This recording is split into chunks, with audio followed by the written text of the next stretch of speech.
guys, welcome to my channel, welcome to another video. So in today's video we are going to explore the 3 secrets to getting professional black and white photographs just using your mobile phone camera. So before we get started with the actual video, I just want to tell you that I have left timestamps down in the description box below, so you can skip to different parts of the video if you like, but I do suggest that you watch the complete video to actually get the hang of the whole content, and also try to watch this video in full screen for best results. Alright, so let's get started. Starting from the basics, the first and the main thing that you have to have when you take a black and white photograph is a good contrast. Now the object and the background should sort of complement each other. Before we actually start taking pictures to see this, let's just talk for a moment. Imagine that you're taking a picture of a dark red object against a dark brown background. Now in a normal color picture this would still be fine because red and brown are different colors and they stand out from each other.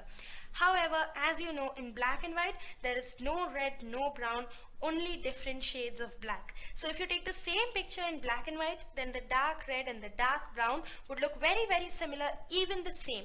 Why? Because they are both dark and the tone is only what matters in black and white. So both will be in some dark shade of gray and your picture will completely lack in clarity.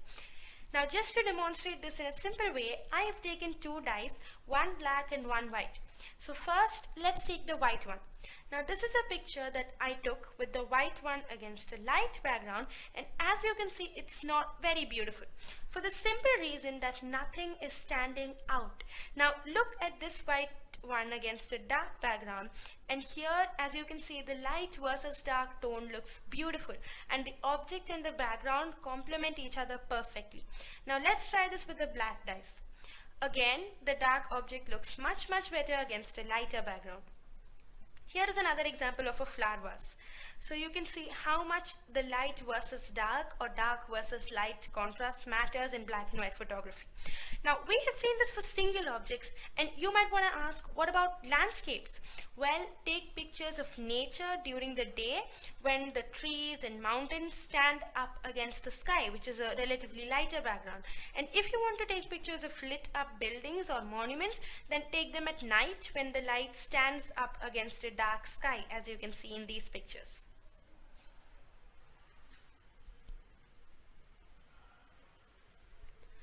So basically just say what you want to shoot and try to get the best possible contrast. Now the second thing to keep in mind when taking black and white pictures of landscapes is to choose them wisely. Now black and white looks best with an eerie, dreary, dismal, gloomy, or whatever you want to call it, those kind of landscapes. To show you that, just take a look at this picture. You may feel that it looks good, but now take a look at this. This is the black and white version of the same picture, but it looks a lot deeper and meaningful. And that is because in this case, the color photo captured the moment, but the black and white photo captured the emotion or the essence of the scene, and it just gives a very deep feeling to the viewer. On the other hand, just take a look at this picture. Now here is the color version of it. Let me give you one more example. This is the black and white version and this is the color version. And definitely in these cases, the color photos look much better, and that is because these are happy, vibrant and cheerful scenes, and the colors are meant to pop. So they just don't suit for black and white. So if you choose your scenes wisely, you can convey much more than just a picture to the viewer through black and white photography. Wondering how exactly to choose your scenes?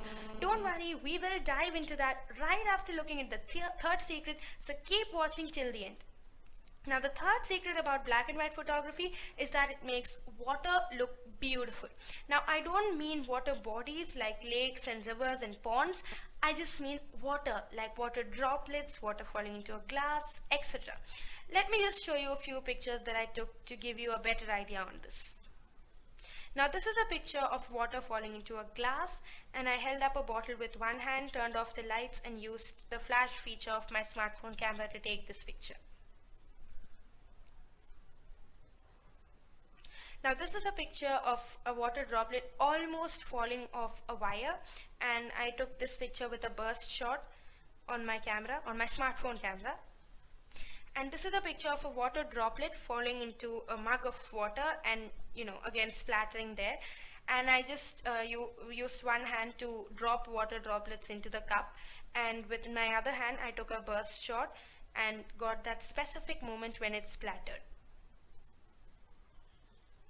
Now I just want to show you what exactly a burst shot is.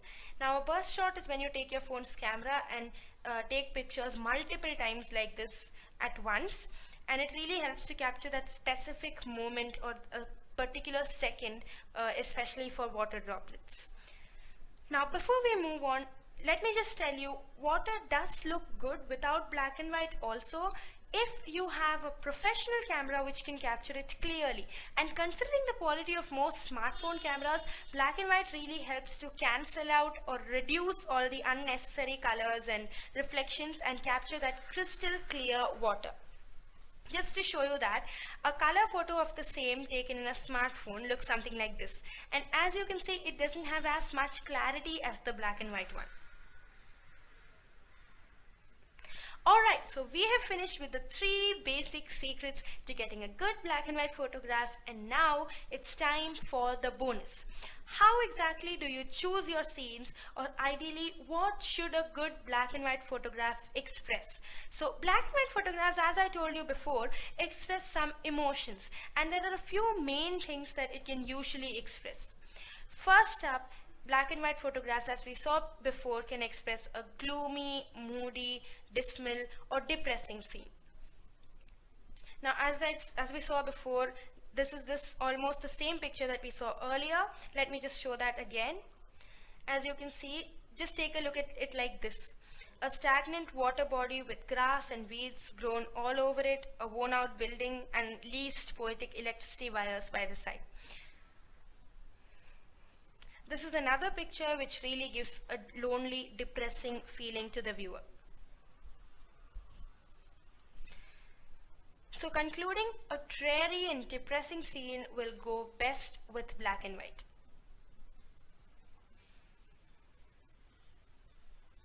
Now the second thing that black and white photographs can express are mysterious, eerie or foreboding scenes. Now take a look at this picture of a house.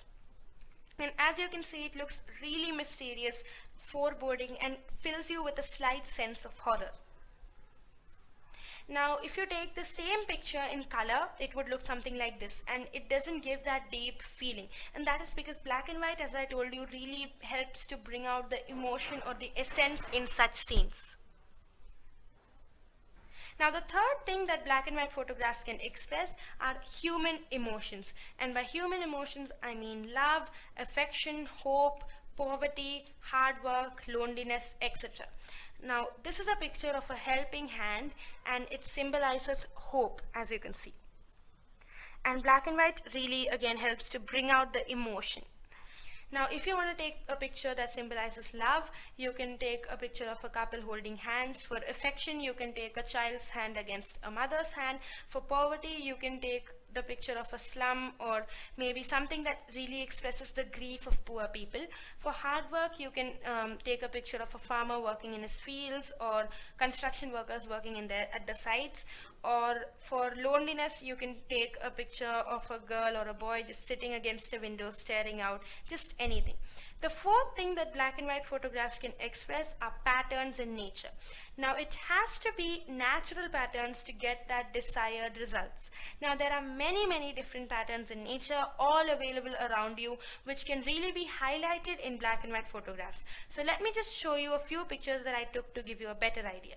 Now this is a picture of a jackfruit skin, zoomed in very much, but I only used my smartphone camera. And this is also a picture of a tree bark.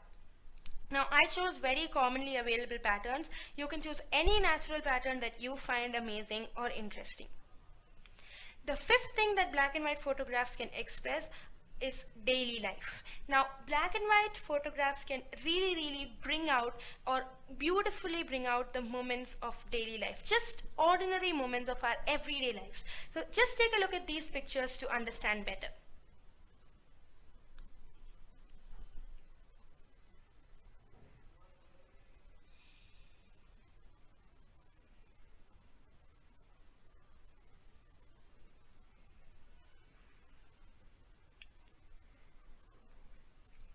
Alright, so we are almost done with today's video. Don't forget to hit that subscribe button and ring that notifications bell so that you don't miss out on any new content on our channel. And by the way, I post new videos every 2 weeks, so make sure to check out my channel. And if you have any doubts, opinions or suggestions, please comment down below and give this video a big thumbs up and share it with all your friends and family. Now the last thing that I wanted to talk about is, in case you don't have the black and white filter on your mobile phone, you don't have to worry. Many free Photoshop softwares provide this filter. So go and check out my last video about sepia photography. I will link it down in the description box below. So go check out that video, and in the description box of that video I have named a few such softwares, so you can check them out. So that being said, what are you waiting for? Grab your smartphone and get clicking, and I'll see you in my next video.